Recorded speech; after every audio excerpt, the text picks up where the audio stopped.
One of Love and Hip Hop's very finest MCs from the Bronx and black sheep of the Diplomats, Jim Jones, has decided to come outside and make himself look like a donkey yet again. Tell it, please don't. Tell the camera. Look, we said it. I said it. And I apologize afterwards. You know me from somewhere? Dude, Jim, do you know me from anywhere? Because Slim Jimmy sat down on Jadakiss and Fat Joe's new podcast, where Big Pun Jr. brings up a debate from a young Jim Jones fan, where the fan compares Jim Jones to Nas. Okay, you saying Jim Jones has more hits than Nas? We put this out there. I'm from New Jersey. Ballin', we grew up on ballin'. We did not grow up on one mic. Summer in Miami, that's a classic. Pop Champagne. Ron Brown. With Jim Jones agreeing with his fan that he feels he is way more influential to the younger generation of hip-hop fans over Nas, simply because Jimmy makes music for the cool kids who are outside, when Jimmy himself is still outside like Cardi B. Outside niggas love a outside bitch. Out on the pop outside, cause it's hot out. When he is pushing nearly 50 years old, who still can't put a ring on it with his longtime girlfriend, Chrissy. All the single ladies, now put your hands up. Saying younger hip-hop fans prefer him over Nas because younger hip-hop fans are not too familiar with the Nas. I admired Nas, but remember, Nas' first record came out when I was in 11th grade. You gotta realize that your rivals would be idols, and I developed my own style and my own lane that these kids start to gravitate towards, things like that. It's a whole different generation. We're talking about 94. 93, I was in 11th grade. Nigga, it's 2025 that these kids love me. They don't really know who Nas is. Girl, shut the fuck up. You thought you ate that? Even mentioning how Jim's own son can't name a Nas record. My son can't tell you one Nas record. As if Jim Jones could have never educated his son about the greatness of Nas and his hip-hop career. Wouldn't it be important for you as a hip-hop artist to show your offspring the legendary hip-hop legends that came before you? And that's something that Jadakiss was trying to get Jim Jones to understand. In hip-hop, we don't pay enough homage to those before us the correct way. And sometimes it's even myself. But he was being more stubborn than hip-hop certified lover cake Peter Pan Graham. I mean, how can Jim Jones claim that he has more relevancy over Nas when he can't even claim that he's the greatest member of the Diplomats group? Damn. Yes, Jim Jones has given us some iconic street anthems in his career, including Certified Gangstas featuring The Game and Cameron in 2003, Summer in Miami in 2005, and kept the Diplomats' name alive in 2006 with his song that he stole from Max B, allegedly. But even at the prime of Jim Jones's career, he could never compare to founding Diplomats member Cameron, considering Cameron already had two great albums that he had released before the Diplomats era really started, with Cameron's debut album Confessions of Fire in 1998, when he was on a horse and carriage with Murder Mace. You don't know? Your guns is hand me down, and you don't know what put you where you can't be found. We're gonna rise to the top. The SDE album in 2000, when we found out what the world meant to Cameron. What mean the world to you? My money, my dough, my glow. What mean the world to you? My money, my dough, my hair, my neck. Ladies. Fellas. And my favorite album from Cameron would Come Home With Me from 2002. All the girls see the look at his kicks, look at his car. All I say is, where apparently Jim Jones has been daydreaming ever since, really believing he's the best Diplomat artist. We could get the drop top, we'll come through on the bike. We could go where you want, we could do what you like tonight. And outside of sales, just with longevity and having classic material, what album from Jim Jones' entire career would even come nearly comparable to any album released by Cameron? And outside of a conversation piece from a young Jim Jones fan, when has any hip-hop fan ever put Jim Jones comparable to one of the greatest rappers in the culture with Nas? Because he's not even comparable to Cameron and Joel Santana. Can I get a mic check? 1 2 1 2 1 2. Then it's back to business. Let's go.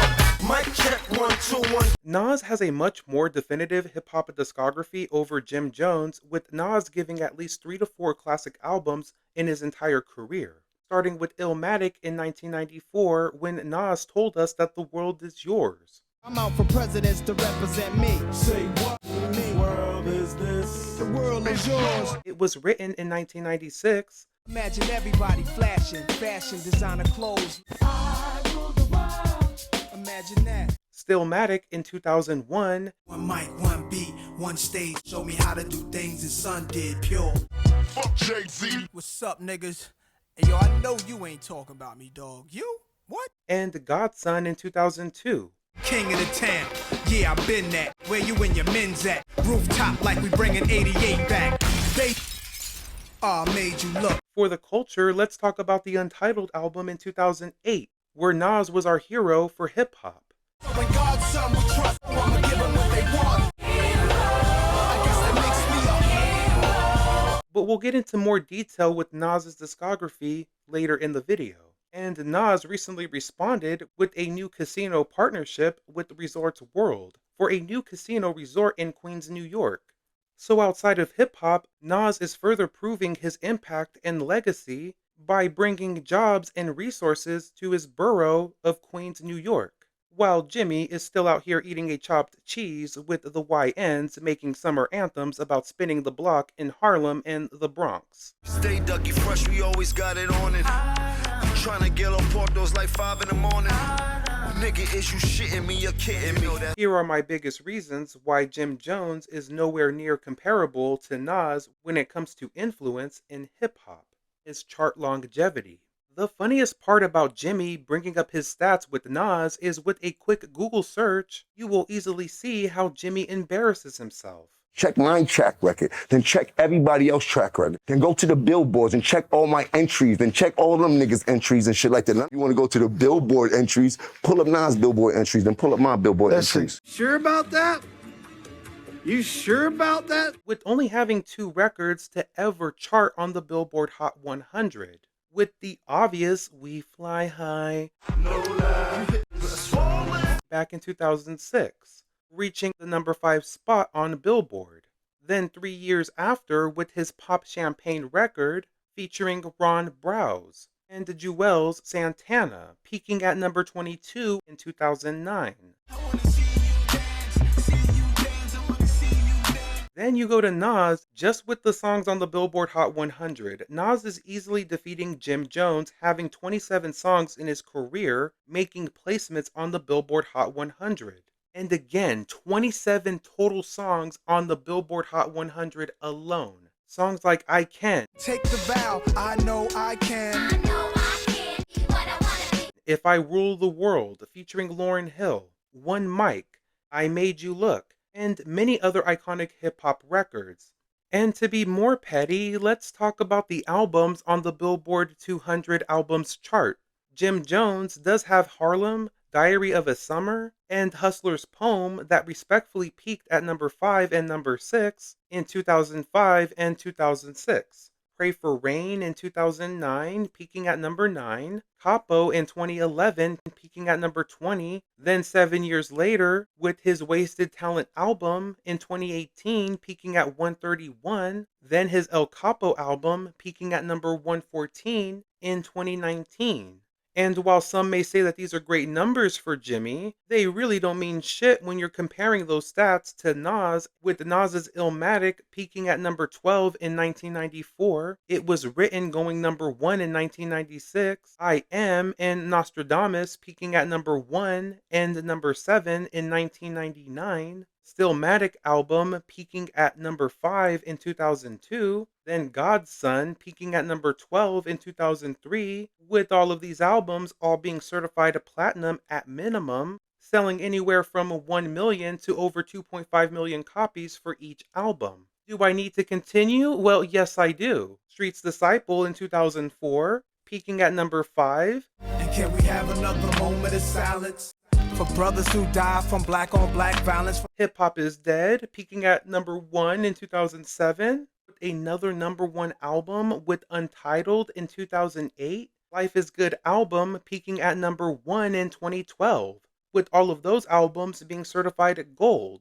Where is Jim Jones's gold or platinum albums at? I've been around the world like Lisa Stansfield and not find those albums. But this is where the comparisons on the charts get juicy, like the notorious B.I.G.G.I.E. All good, baby. And shout out to M2Me. Because even with the Nas's most recent albums released, like with the King's Disease trilogy, each album peaked in the top 10 Billboard 200 charts, with the Grammy Award-winning King's Disease album in 2020. If I can't get it done, I got soldiers with me to cover. Queens get the money, we only stacking it up with Kalo K, everybody pricey. Large money, Escobar money. But gosh darn it, there's more. Because you have the Magic trilogy, with all 3 albums also placing on the Billboard 200 albums chart. Magic 1 peaking at number 27 in 2022, Magic 2 peaking at number 52, and Magic 3 peaking at number 65, both in 2023. Mind you, all of these albums from Nas from 2020 to 2025 charted at least 50 spots higher than Jim Jones's most recent projects, starting in 2018 and 19, that his younger hip-hop audience would more likely know him for when it comes to his music discography. But if we're just basing influence in hip-hop off of the charts like Jim Jones was saying, technically wouldn't Nas be much more relevant and influential in hip-hop, including the younger audience that Jim Jones is trying to hold on to? Especially if Nas is still charting much higher than Jim Jones with his most recent albums that were released just 1, 2, 3 years ago? First time I heard Nas, I was in 10th, 11th grade. Things have changed tremendously since Nas was hot in the 90s. Let's go. If hip hop should die before I wake, I put an extended clip and body him all day.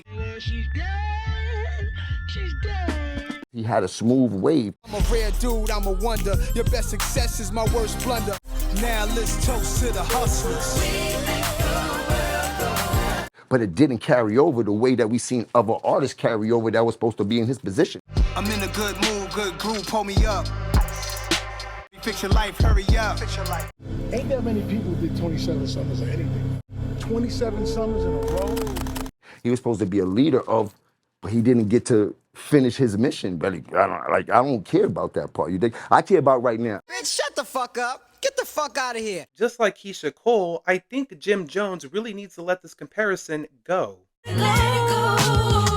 It was all a dream, like damn. Again, I'm only being petty with this narrative because Mr. Jimmy was the one sitting on that luxury couch next to Jada and Big Pun Jr., telling all of us to just look up the stats. And while I looked them up, in the words of Kendrick Lamar, all I could say was, damn. It's not a place. And for my final thoughts, I just want to say that Jim Jones does make a valid point where he claims he is more influential over Nas when it comes to hip-hop fans that are aged between 18 all the way up to 25.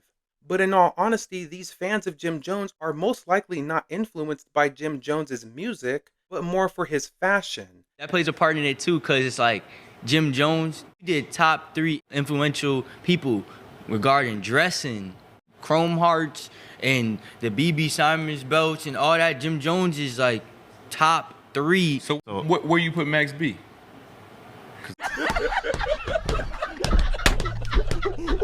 Outside of 2 albums from 2018 and 2019, what has Jim Jones really contributed to hip-hop when it came to music? But when it comes to fashion, that's where you start to understand where Jim Jones's influence really comes from with the younger hip-hop fans that he has today. And Fat Joe definitely gave Jim Jones his flowers for the younger generation being influenced by Jim Jones's fashion sense in their interview. But it's pretty dangerous, like Michael Jackson,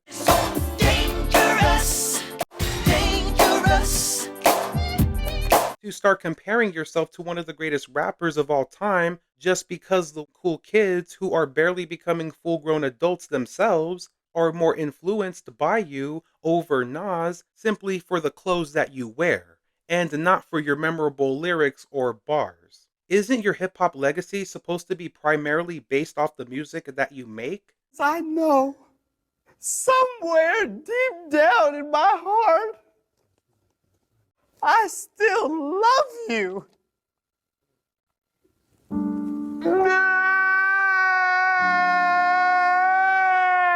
Clearly not to Jim Jones, because he feels like he's Jay-Z from 2003, where he can just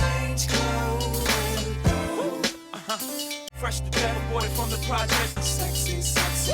Jim Jones will quickly realize that his current young fans that support him for his hip hop fashions will no longer support him in the same type of way when they eventually grow up and appreciate other forms of hip hop that have more of an everlasting impact on their daily lives. When those younger fans who are in their 20s start pushing their 30s, the type of music that Jim Jones was giving to those same fans will not have the same type of longevity in their own personal lives. When you consider Nas as one of the founding fathers of essential 1990s New York hip hop, who is still able to release impactful albums that are more than just one or two singles that pop off in these streets or in the clubs, but still able to gain new fans as time goes on, really shows you that Jim Jones's influence in hip hop is very minimal compared to the influence and impact that Nas has given to the genre, where Jim Jones's legacy will eventually fade away into the background, while the real legends of hip hop like Nas will stand the test of time